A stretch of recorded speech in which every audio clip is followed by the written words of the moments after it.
Hey YouTube, welcome back. It's been a long time since I did a video like this, but all these things came to mind, and I just had to share it with you all. So, you guys know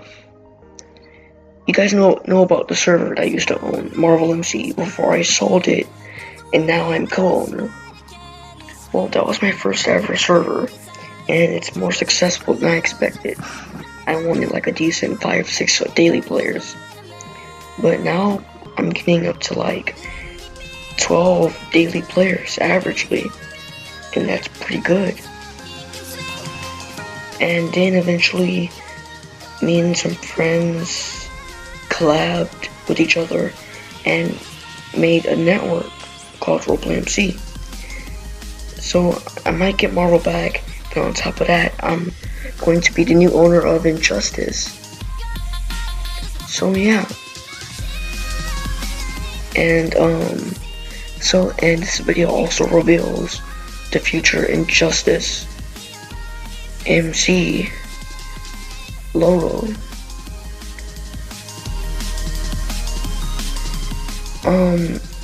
So basically, my channel's been a little predictable, because I have stuff like, I want to do stuff like the Coast MC, the survival server I've been doing for a while.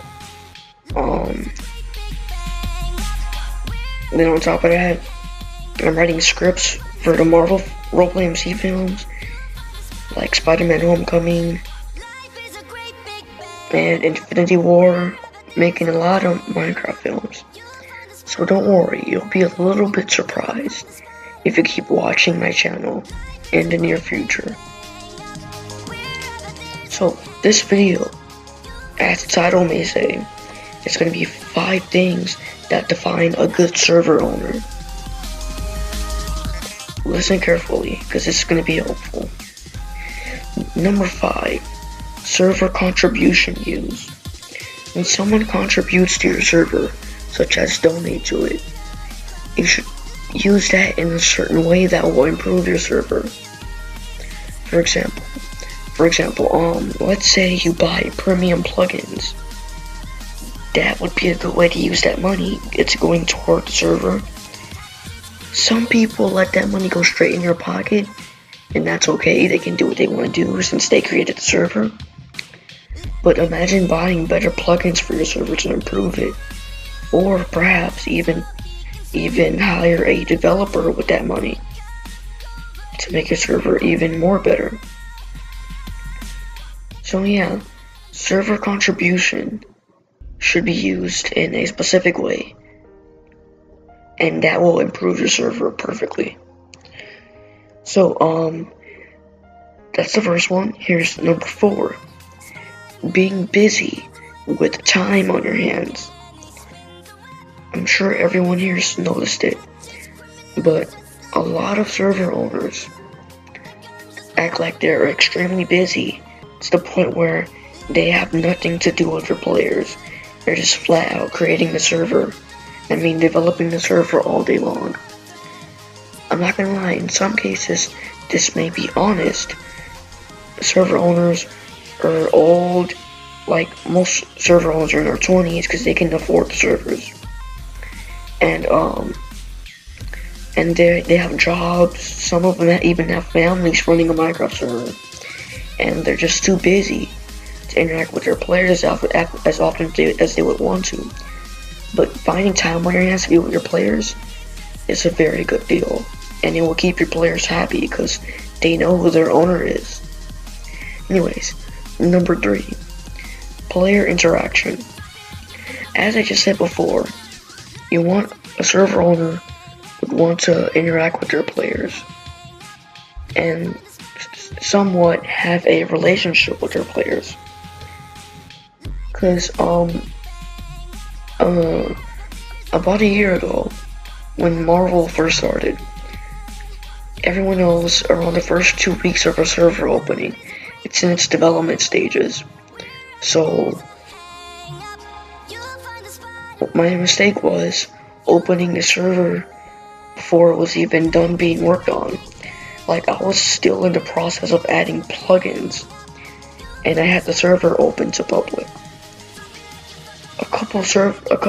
Like around 20 players quit the server because I was not available for them. I couldn't get to them. Number 2, acceptable suggestions. When you run a server, you don't want to do things entirely your way. Because, well, when you do it entirely your way, it doesn't have a good purpose.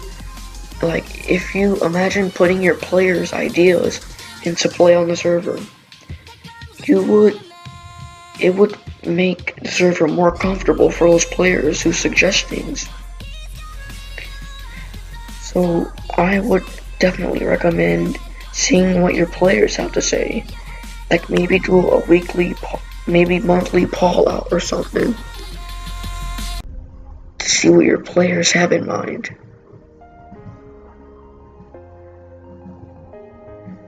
So,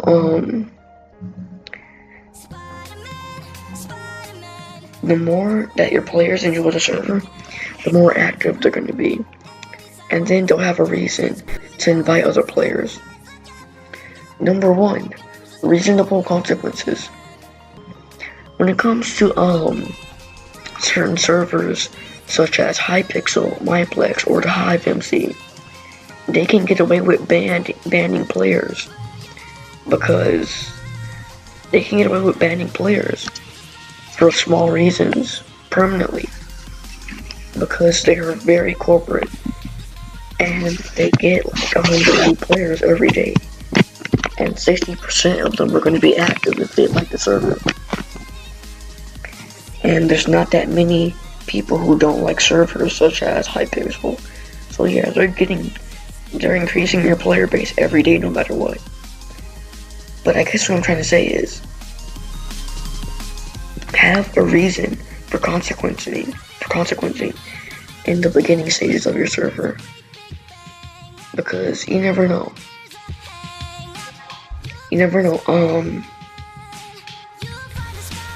Some people might get mad and do certain things you wouldn't like to your server, and basically you would want to just be reasonable. Otherwise, imagine if they contact your other players and say, "Oh, here's what happened. You don't want to associate with this server." Even if it was for no reason, it may be like a small reason, such as being disrespectful. Certain things don't need to result in a permanent ban from the server. Certain things need to be jailing them, muting them temporarily. Stuff like that. So guys, I hope you enjoyed this video. Leave a like, subscribe.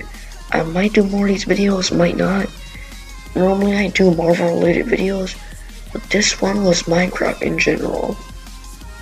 When it comes to the multiplayer side. I hope this video helped. I hope this video gave you ideas on how to improve your Minecraft server as an owner, or even a high-level staff member, such as developer or co-owner, could work these situations in. I'll see you guys all again next time. Goodbye.